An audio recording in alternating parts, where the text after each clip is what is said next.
for some reason we're scared of looking into the abyss of the ocean when it's only a few miles deep, but we are completely fine looking into the nearly infinite abyss of space. In fact, most of us find is calming. Gravity doesn't drag me upwards into the unforgiving maw of the cosmos. Not yet. Now you see, I've watched enough cartoons to know that this square of the carpet is on a separate animation cell from the background, and therefore, something funky will happen if I step on it. You won't catch me making a rookie mistake like that, no sir. Did you step on it? I forgot it was there and stepped on it, plummeting through the concealed trapdoor into the cellars. Please, send help. Help, it's on its way. By the way, are the bricks all the same color? I can't see anything. It's pitch black down here. All that's visible is my eyes. Just make sure there isn't a second, more dangerous pair of eyes somewhere around yours. Why do daddy doms always write there about me, like, welcome to my own private corner of the internet, where all my most private and depraved fantasies will be explored. You're not ready for the sick playground, that is my mind. Like, calm down mate, it's just a porn blog. It's 50 pages of boring blowjob gifs and B+W photos of thin white girls bending over. This is the BDSM version of live, laugh, love. I was applying for Australian citizenship and the interviewer asked, do you have a criminal record? I said, no. Is that still required? Oh my god. Jeff, I swear. I take immense psychic damage from the United States election cycle. It's designed that way. I'm not even from your country. It's designed that way. Absolutely f***ing surreal start of the movie vibe. Calmly eating dinner in a restaurant while the TV describes the collapse of the global economy and I keep overhearing snatches from the surrounding tables about the coming plague. Nah, it only counts if you're having a messy breakup with the woman you will tenderly reconcile with 90 minutes later. The other day I was delivering a pizza and there was on this guy's lawn a newspaper perfectly oriented on one of the steps to his front door, so you could just make out the words in bold print, plague fears deepen, and I'm like, yep, that's a movie trailer shot. I hope as you came in, you were listening to a song that is currently popular, but not too expensive to license for the soundtrack. I would be the worst spy of all time, because on one hand, I overshare like hell, but on the other hand, I also have the shitty memory, so it's really a lose-lose scenario for everyone involved. Guy, interrogating me. What's the passcode? Me. RF. I think it might be 792. 4. Me. Actually no, I think it starts with a 2. Me. Yeah, I usually just rely on muscle memory for it. Do you think you could get a keypad in here? That might be faster. Guy, interrogating me. Who do you work for? Me. Okay, so this is super embarrassing. I know he told me his name when we first met, but I forgot, and at this point, it would be weird if I asked him for his name again, right? So I just kind of go with sir whenever I have to talk to him. It might be David though. He looks like a David. Me. After being extracted. Bad news guys, I totally blew Dave's cover. My boss. Wait, what? Me. Yeah, like, they had knives and it was kind of stressful, so I just told them that my contact's name was David Johnson. Really sorry about that. Boss, we don't have a David Johnson working for us. Are you thinking of James? Me. Good news guys, I did not blow James' cover. Enemy 1. So, how did the interrogation go? Enemy 2. We got nothing. All they did was ramble on about their childhood trauma for 2 hours. Enemy 1. Maybe lower the dose of the truth serum next time. Enemy 2. We didn't use truth serum. Me. So, I managed to listen in on them for an hour through the air ducts. Spy 2. And what did you learn? Me. Oh, nothing. I zoned out like 5 minutes into them talking. When you're in a really bad mood and one mildly inconvenient thing happens. Made this post because I accidentally pulled my earbud out of my ear right before my favorite part of Bohemian Rhapsody and I cried about it. while I'm on the topic of geisha in ancient Greece and Rome, Where the F is my cheesy time travel romance novel about a female classicist who goes to ancient Lesbos to learn more about its lyric poetry and ends up having a relationship with Sappho, only to discover, when she returns to her own time, that a bunch of Sappho's gay poems were written about her. Architect. Okay, we need a shape that will fit with itself. Mathematician. How about hexagons? Some uninvited cowboy. But what about hexagons? So today I was walking to college down a main road. It was really windy, as you might imagine, with all the cars, and I was preoccupied with keeping a grip on my beanie when I saw these two women walking a little way ahead of me on the other side of the road. One of these ladies was a bit taller than the other, and they were holding hands, or the taller kinda butch lady had a flannel shirt on, double or, and her partner slash friend was wearing a cute cream and beige hijab. Now I swear to God this is relevant. Wait for it. A massive gust of wind suddenly comes tearing along the main road.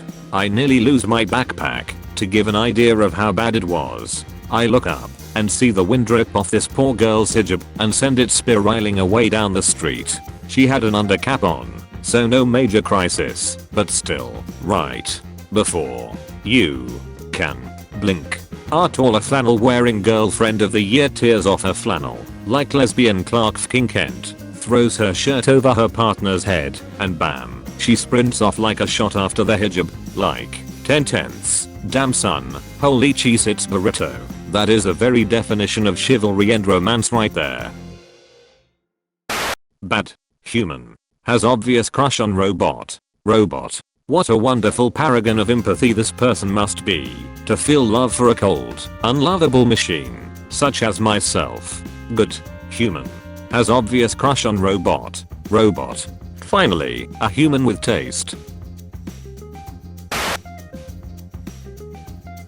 The side of Squidward we see versus the side of Squidward the media doesn't show. Hey, so the trolley problem is dumb because the real person at fault for any of the deaths is the person who designed the trolley without an emergency braking system, the people who put in the purchase order for a trolley without an emergency braking system, the people who approved the PO for a trolley without an emergency braking system, the people who delivered a trolley without an emergency braking system, the organization that inspected and certified a trolley without an emergency braking system, and the operator, who did not make a huge stink about being assigned to a trolley without an emergency braking system. Whether you pull the lever is irrelevant, because a whole mess of people fucked up for you to be in that hypothetical situation. Seriously, like, as a professional engineer, I find the premise of the trolley problem offensive. Cause like, so many safety regulations have been violated that it's just insane. But, Cody, what if there was an emergency braking system and it failed? Failure to perform regular maintenance and inspection.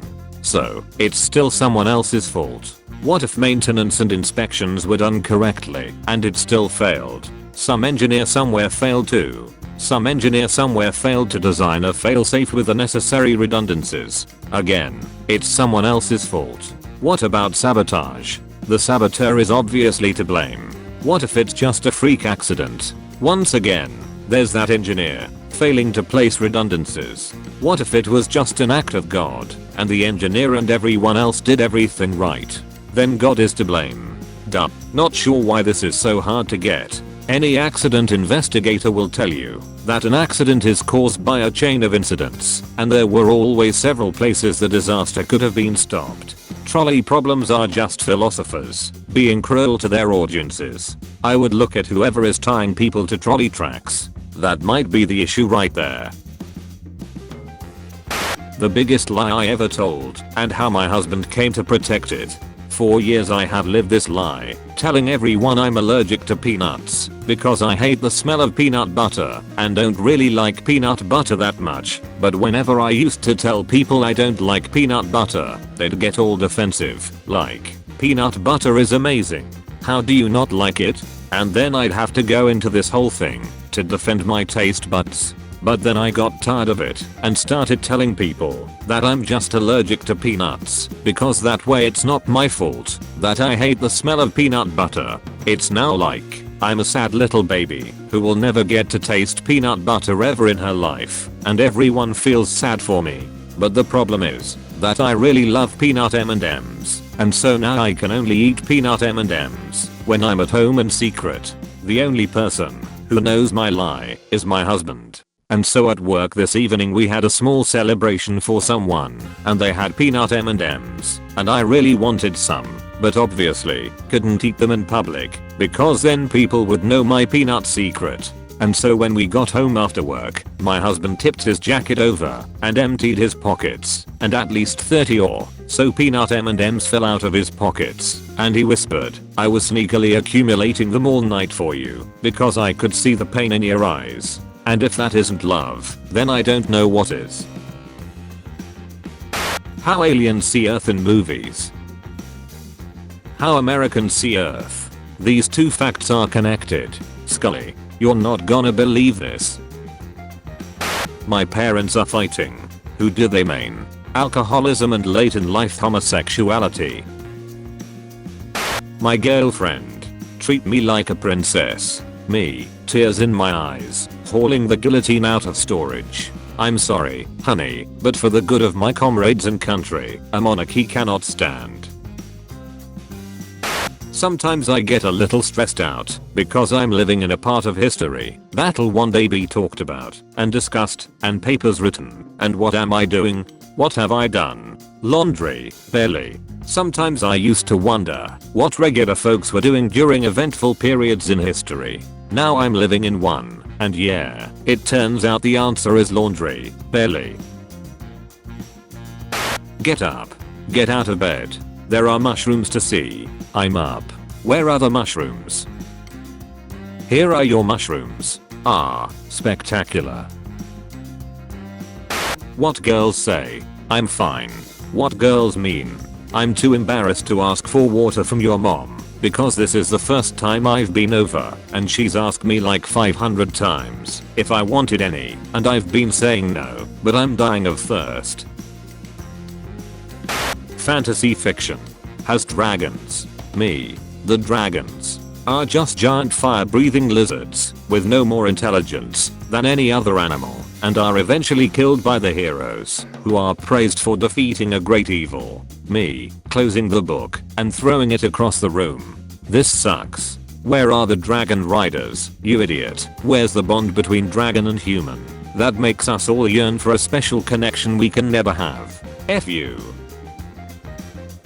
Me. So tired, my eyes hurt, and I'm struggling to keep them open. Brain. Oh, don't do it. Me. Clicks. Next chapter. Brain. Oh my god. They really just like to traumatize us with children's cartoons in the 90s and early zeros. Huh. Back then, it wasn't so much how many sex jokes can we get away with, as it was how many unspeakable horrors can we fit into our cartoon before the parents start to complain. Yes, this is about Courage the Cowardly Dog.